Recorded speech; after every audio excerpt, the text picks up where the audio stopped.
I grew up in Santa Monica, California, right by the beach.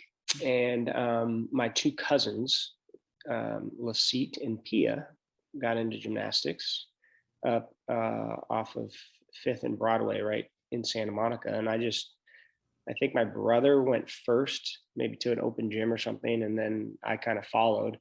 And it just kind of right away became like a way of life, just, it was like a fun place to hang out and, camaraderie and social, all that stuff, and it was like right in the heart of Santa Monica. You had the first ever Vans store that opened up like right next to it, so I still remember like going to the Vans store and then the mall and then gymnastics. And so it was all kind of just part of life. And then the number 9 big blue bus ran from Palisades, where my mom lived as a single mom, right through where my dad lived at Santa Monica Canyon, and went all the way up and up to 5th and Broadway. So I would just ride that every day at a very young age, which was, everyone looks back now like, I can't believe you rode the bus that young. Right. It's like, it's just, it wasn't a big deal. It was just, yeah, you got on the bus and went to gymnastics, and literally got off and the gym was like right there, Yeah. But so there was just a lot of, it just quickly became a way of life. I don't really remember not being in gymnastics. I started competing right away and made the team, and I still remember like going to open gyms and trying to get like my back handspring and stuff, so I'd feel like I was more of a gymnast. And then I finally got my back handspring, and I'm like, I can go to open gym with pride. Early on, I started learning about the Olympics, and Peter Vidmar was at UCLA, who was, one of my biggest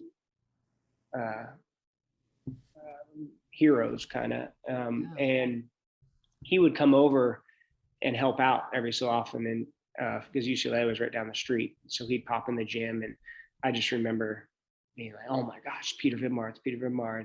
And then the '84 Olympics came to Los Angeles, and like right there, everything was right there. And I didn't go to gymnastics, but I watched the men on TV win the gold medal, and I still just remember everything about it. And then, walking in Paula Pavilion and putting their hand up and hearing that chant, USA. There's a picture, and he's running the torch, and I'm leaning on it was in the front cover of LA Times. I'm leaning on like the barrier, and my brother is too. And we're just watching, and you see him with the torch. And so I still go back to that picture sometimes, because that was really when I was like, I want to be in the Olympics. Yeah. I want to do this.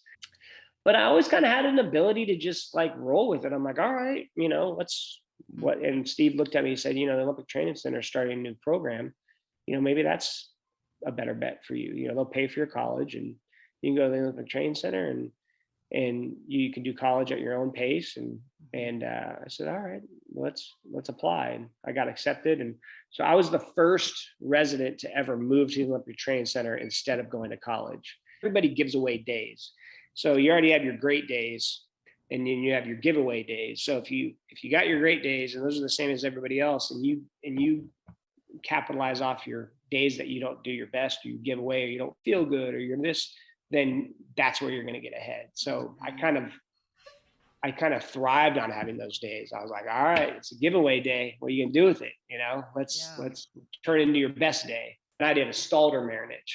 Oh. And so I'm like, I caught maybe, I'd catch 20% of them probably. And I just started doing it, Yeah. And I said, I can't wait till he gets there. I'm going to show him my Marinich, And I did it, and he's like, oh, nice, John, never do that again. I said, what are you talking about? It's your skill. He's like, stupid skill, very inconsistent. You don't do that skill. And he's like, reverse heck. That's all you need to do. And I'm like, okay. So it was like stuff like that. And then like rings, I learned like a laid out Gazogi, and nobody was doing those at the time. And it covered up that I couldn't do a lot of strength moves, Then he taught me like German to L cross, which at the time was an E, and nobody else was doing them. So, tying all those things together, I went from last place in the country on rings to second in the country on rings, just by like you know, using your strengths. And so I talked to Vitaly and I said, this is what I want to do. And he's like, oh, okay. You know, it's like, I don't, and so it was kind of a little bit of a battle a little bit because I wasn't going to do what the other guys were going to do anymore. And I would sit there and everybody would leave. And like, I knew I had to have a flange on floor because it was like compulsory. And, you know, you got deducted if your feet were down or whatever. And I'm like, I have to have a flange, a perfect cross. And I would just do what Dragomir said. I would sit in those positions and I do like, you know, on the mat in the perfect position and lift my legs up, down, up, down, like 10 or 15 of them. And I do them like 8 to 10 times until I was just maxed, you know, and I did the same thing with Iron Cross. And I did that for months. And then I would take 24 to 48 hours off and do it again. It worked. My flange got better. My cross got better. I got all that stuff. And those were things I would have never got if I didn't talk to Dragomir. So what I did before the Olympic trials was I made really good friends with the visitor center that did all the tours around.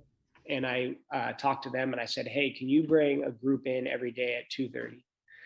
And I said, I'm going to do a pommel horse routine. And that was great for them because they're like, we're going to show you an actual Olympic hopeful. He's going to do, you know, and for me, I just wanted pressure on myself 3 days a week with no real warm up and nobody else in the gym and people like right around me, you know? And so every 3 days a week, 2:30, they'd bring a group in, they'd all get around the horse and I'd introduce myself, raise my hand and do a routine, you know? And so that helped me get through my pommel horse routine. And pommel horse was the third to last event at Olympic trials. And I remember going up there just going, this is it. Like, this is going to be either a disaster or, and I made it. And I remember like getting up to the horse and everything going through my mind. I'm like, you've got up and run.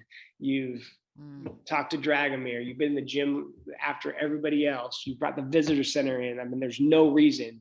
If you don't make this, then you're not meant to make it. You know, so just, you know, let go and have fun, you know? And so I made it, and then I did my ring routine, and I laid on my vault, and I obviously was on the teams. I was in third, and there was a big gap. So it went like John, Blaine, me. And so, yeah, it was a journey. It was an amazing journey. And then of course we leave for Atlanta. And I remember walking out, getting ready to walk out. And I was the first one out when they pulled the curtain open. And I remember walking out of that curtain and putting my hand in the air, and everybody rose on their feet and started chanting USA and just going absolutely batshit crazy. And I'm like, you know, that's what I saw at 9 years old, and then said, I want to do the same thing. Not only did I do it, but I did it in my country in the same thing, like the curtain, everything, you know? So it was very surreal. So cool. It's really cool.